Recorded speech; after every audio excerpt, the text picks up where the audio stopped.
Ay, tabog yun sila sa gawas. Show! Introducing your host for today, Mr. Gusty. Hi, mabuhay. Good afternoon, everyone. So, how's everybody feeling today? Are you all good? Alright, so when I say hi, you say hello. Hi. Again, please, hi.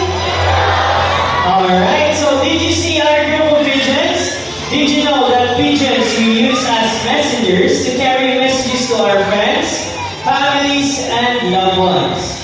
Now, ladies and gentlemen, please relax and enjoy as our five-footed friends will showcase their amazing tricks, awesome stunts, guest participation, and important environmental message. But let me ask you something. Are you ready to be amazed to our five-footed friends?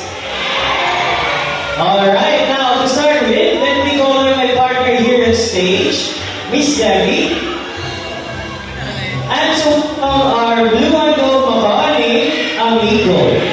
So Amigo originates in South America but inhabits in the rainforest of Brazil. As he is a very responsible bird, he loves to see his environment clean. First, he picks up the crumpled paper, walks all the way, open the bin, and drop it inside. For the second one, he picks up the plastic cup, walks all the way, open the bin, and drop it inside. Last one, he picks up the can, walks all the way, open the bin, and drop it inside. Nice job, buddy. So see, if the birds can do it, why can't we, right? So always remember to put your trash in your trash bins. As the saying goes, cleanliness is next to... That's right, godliness. Now, Amigo, together with his fine-footed friends, have something to tell us. What is it, buddy? Welcome to Cebu's Safari Spirit Show. Now, ladies and gentlemen, from the jungle of South America, here comes our flying macaws. So we have a total of 6 beautiful flying macaws, named Harry, Hardy, Matt, Tony, Kyle, and Carl. So macaws are very adaptive. Whatever environment that they're in, it becomes quite normal to them. Meaning, if they are surrounded by many people, they will accept many people. For their diet, they mainly eat fruits, vegetables, nuts, and seeds. As they're one of the largest among the 400 types of parrots, following the hyacinth and the green-winged macaw. Now guys, you want to stay here with us, or you want to go back inside and get some more food now? Alright, so I think you love to stay here with us again. A round of applause to our flying macaws. Now our next bird we have is a very special, intelligent, and handsome bird. But I need your help to call him. Can you say Jumbo? Again, make it other guys. Say Jumbo. Jumbo! So here's our green-winged macaw named Jumbo. So hi Jumbo, can you wave to the crowd? Like this. Alright, so everyone, can you wave back and say, hello Jumbo? So macaws are very long tails and feathers that can grow up from 3 feet from its head to tail, with a tail that roughly extends out to 2 feet. Now Jumbo is going to show us his beautiful tail.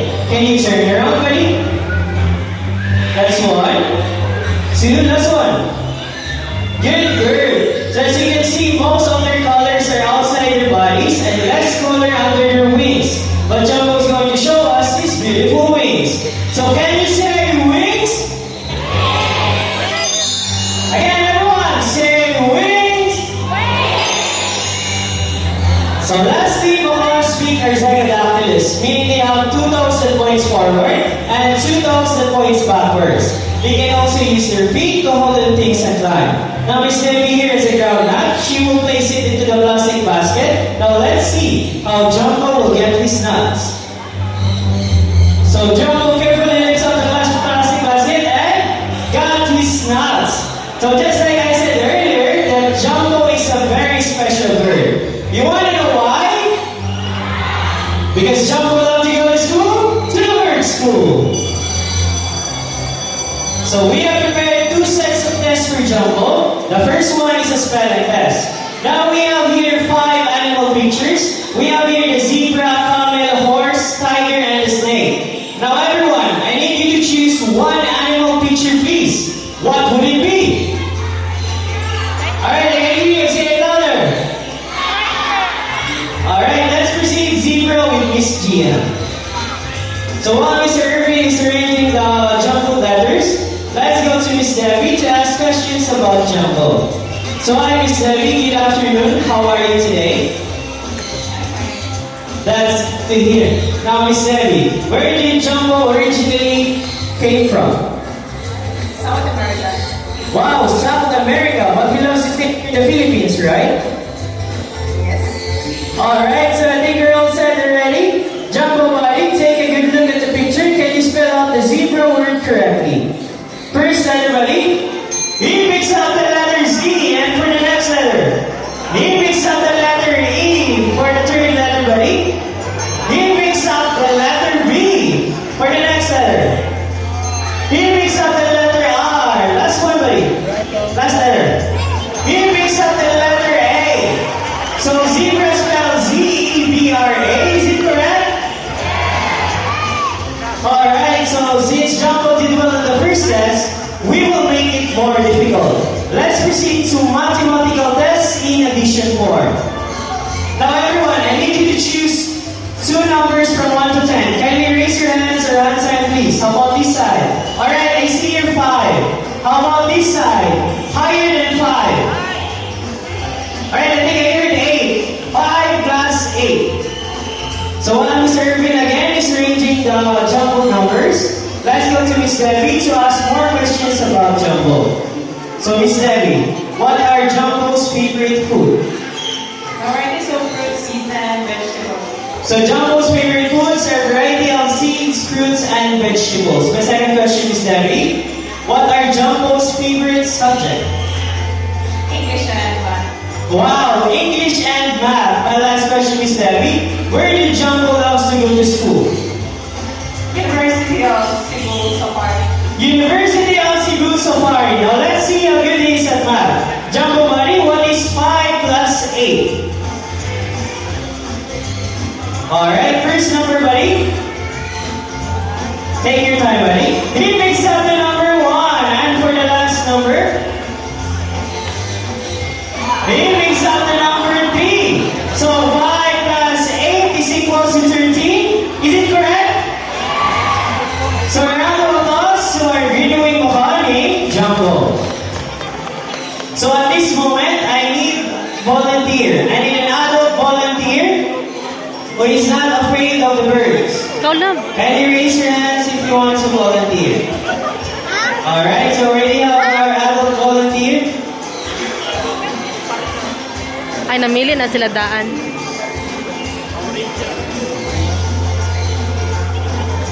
Alright, so we have here our volunteer staff at the Apple and also Mr. June. Pakaon.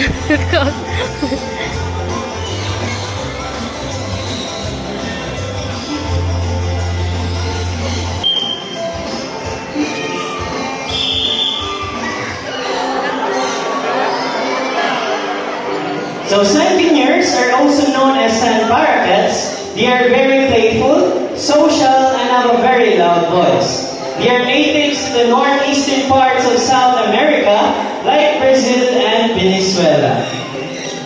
Alright, thank you so much, ma'am. You can now take your seat. For our next volunteer, I need an adult volunteer who will stand here at the center of the bridge. Kindly raise your hands if you want to volunteer. And go. So Sentinels, they are monogamous type of birds, meaning they can only have one partner for a lifetime. But when their partner dies, that's the only time that they will find another mating partner. They're also monomorphic, meaning both male and female share the same physical features. Thank you so much, ma'am. You can now take your seat. Alright, for our last volunteer, I need an adult volunteer. Alright, so sir, are you ready? So, Vision sir, do you have an extra money?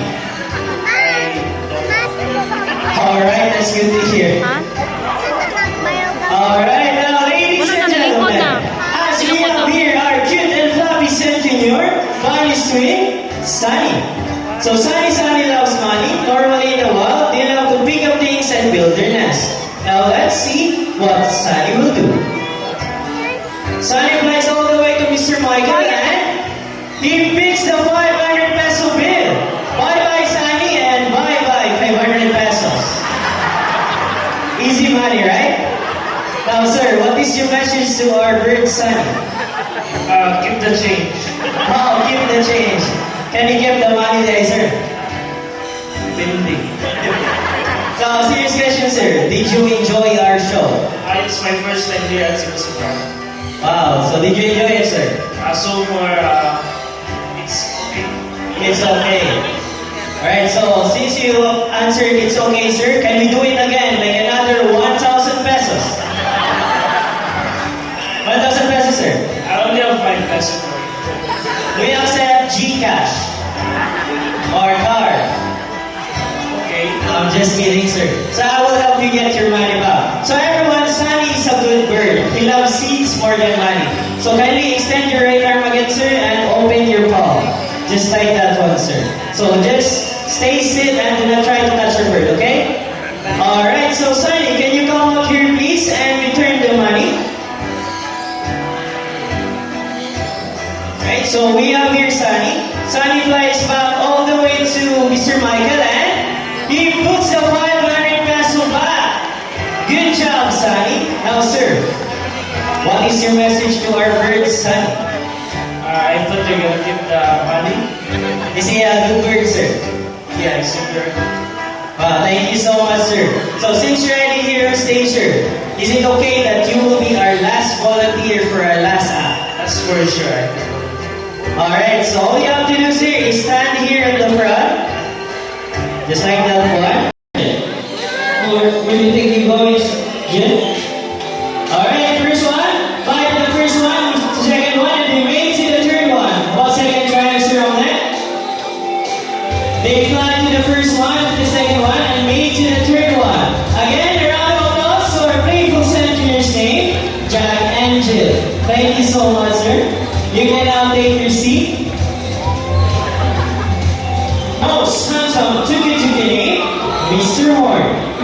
So Tuka-Tukans is the largest and the best known toucan species around the world. It has a white throat and a black body that helps them camouflage in the rainforest. Now Miss Debbie here has a handful of fruits. She will toss it to Mr. Horn. Now let's see how good he is at catching his food. First try, Miss Debbie. Nice catch, Mr. Horn. How about the second one? Alright, good catch, Mr. Horn.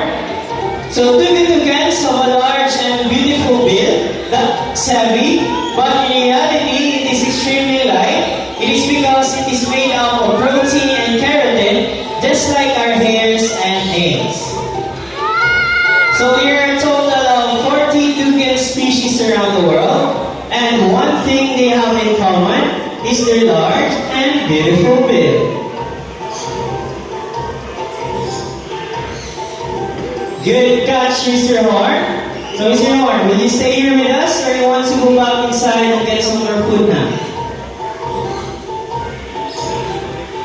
Alright, so a round of applause to our most handsome Tuka-Tukane, Mr. Horn. So since we're already here in Brazil, let's meet Mr. Horn's good friends, our two yellow-crowned Amazon parrots named Lani and Rudy, together with their mentors, Miss Jihan and Miss Donna. I'll hand it to them for a moment. Thank you, Mr. Justin. Again, everyone, this is our yellow-crowned Amazon parrot named Lani and Rudy. Yellow-crowned Amazon parrot is the most prolific Amazon due to its talking ability and playfulness. That's right. And he makes the kami sound to ball deeper every day. Can you say hi?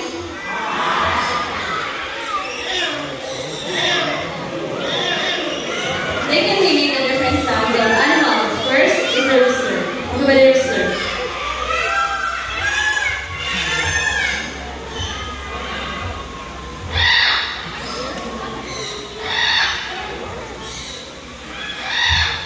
How about that?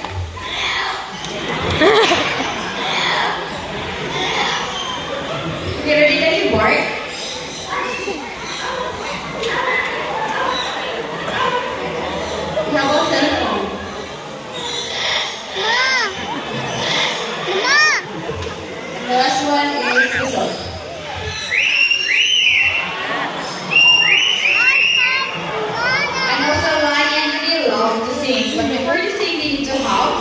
warm up first. So, please do your warm up.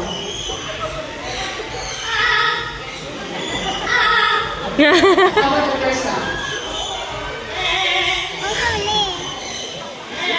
Again.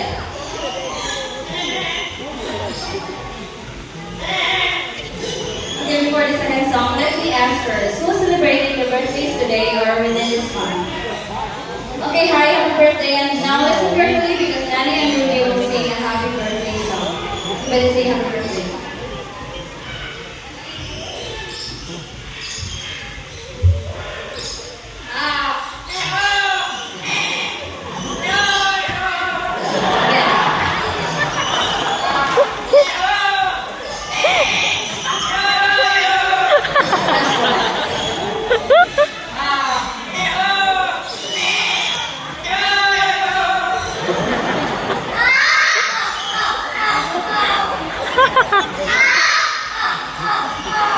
Okay, everyone, round of applause for our happy birthday, Nanny.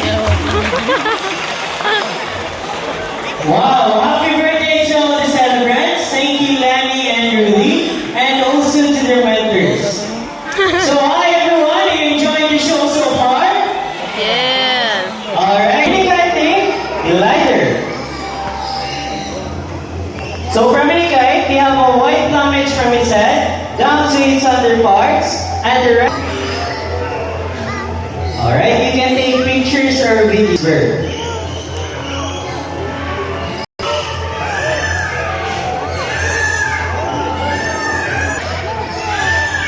Alright, thank you so much, Glider. But wait, there's more. Here comes the brother of Glider, Shadow.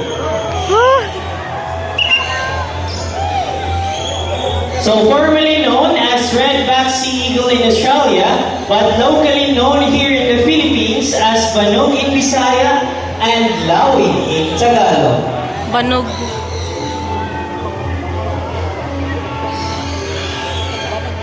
So if you're wondering about their color, Shadow's age, she is a 1-year-old, while Glider's age, she is a 3 years old. But when Shadow gets older, his color will be the same as Glider.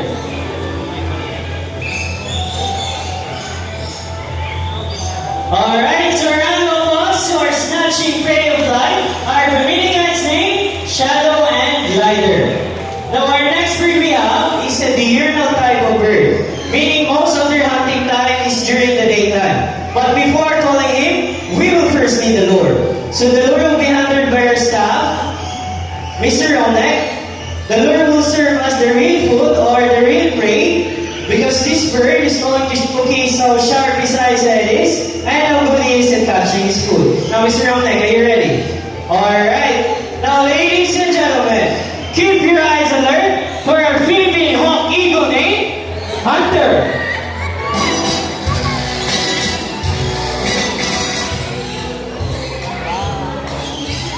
Nice catch, Hunter.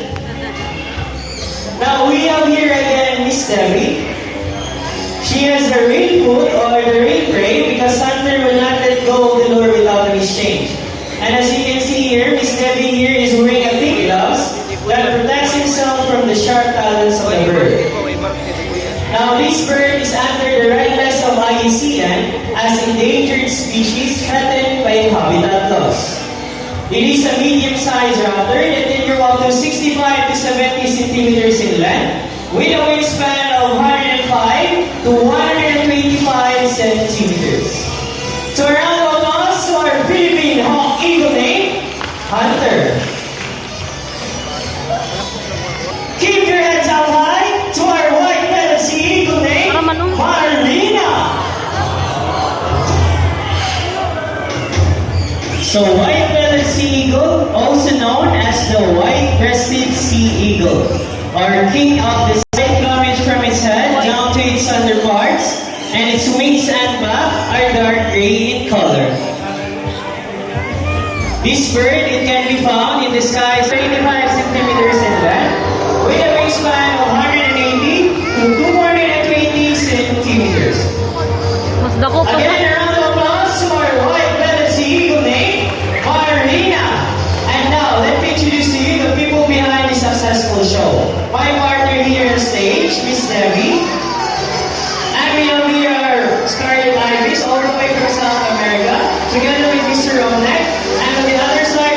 Miss Donna, and our Indian peepals.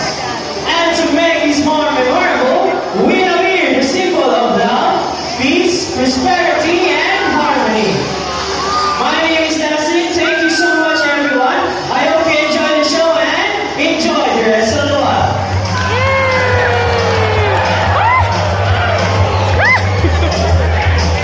Alright, so if you want to take pictures of our photographers, kindly form a line here at the center. We have here official photographers debut too. And for those who haven't been to White Lion Safari, Camel area, Birds of the World, and African Savannah, just go up and turn to your left side, proceed to around the town area. And for those who want to watch our white Bengal tiger feeding, 2:30 p.m., just go up and turn to your right side, 2-minute walk going down.